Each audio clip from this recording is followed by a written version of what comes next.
I will always remind you of these things, though you know them. I-remind ko na kayo, uray no amoy dagiti nga banbanag. Dagiti saya. Apay nga kasjay ni pagbaga na in truth you have no though you know them and are established in the truth you know how. Nanay siya. Okay. Dito'y kinantayo mo dito'y Proverbs 10:17. Whoever heeds discipline shows the way of life, but whoever ignores correction leads other way. Jay.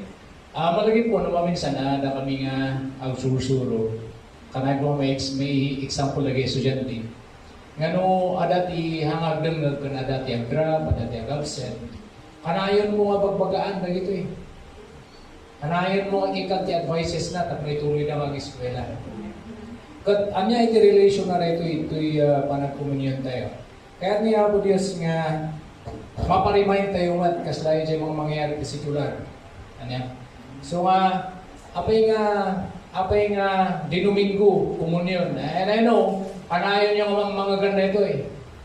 Baka nalalay kayo pa ikindi nga sa so ay kanyak. Nakatugaw dito, kaysa dito eh.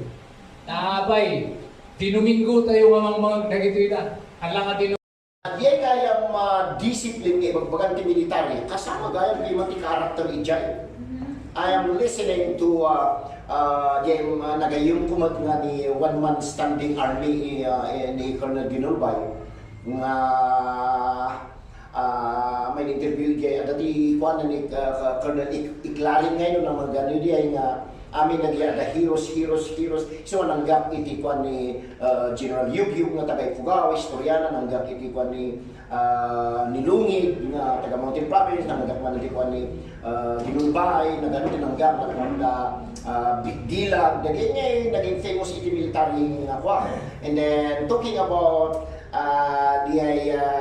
discipline, mostly discipline di ibagbagada kailangan talaga discipline is that kasama gayang yung character i-discipline ma-define na kasyay iso nga kituktukuin tayo dito na siya at matlang kumano amin kayong believer or ministro ka nag-evaluate tayo. Or ang tutal tayo, ang awag na yan, ang negosyo ko 10,000 kapital ko, after 1 year, ang kuha kamatunan na. No, natubo, awan. Ay, una ko man, awan tubo, no na maintain. Di problema, naksayan pa. Yung na lugi, no business uso.